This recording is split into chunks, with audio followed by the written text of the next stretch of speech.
غرفتها بالاستقبال، غرفة الاستقبال هول. تعال هاك لأن كل على السريع قبل لا تشوف أمي. أنت شلون عرفت بيه توفى الله يرحمه؟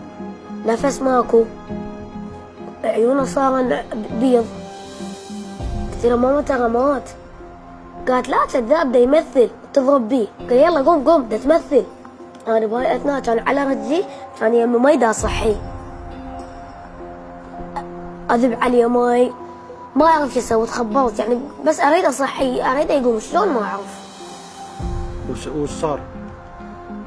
هي جت شافته الوضع طبيعي، التعبر من يمس سوي غدا والوضع طبيعي كل ماكو. ليش هو بيش ساعة هذا الحكي قطع النفس؟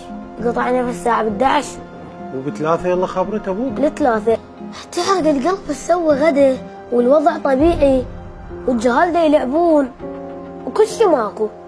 عبالك كل شيء ماكو، وضع طبيعي وانا قاعد بصفه بس اريد اصحيه. وتالي عرفته مات؟ ايه يعني اخوك مات على رجلك؟ ايه. انتوا وين عادة تسبحون؟ احنا؟ ايه؟ انا سيدي بالحمام، واخويا هاي الشهرين 3 قامت السبحة بالطامة برا. زين، وتلبسه ملابس شتوية شفنا بالصور. شتوية صحيح. ليش؟ شنو السبب؟ على مود الاثار البي ما تبين، لان طويل حمود ما تبين اثار البي. زين، هنا اريد اسالك سؤال. خلينا نجي لسالفة ابوك، خابرتوه جاه واخوك ميت متوفي الله يرحمه. شنو اللي صار بين الام والاب؟ الام سيدي كانت قاعدة على الدرج، هو اجى لا شافه ولا داسه ابد، باع عليه هذا الطفل ميت. هي بكل برود وبكل صلافه يلا عاد روح دفنه. ايش تسوي له بيده؟ يلا عاد روح دفنه.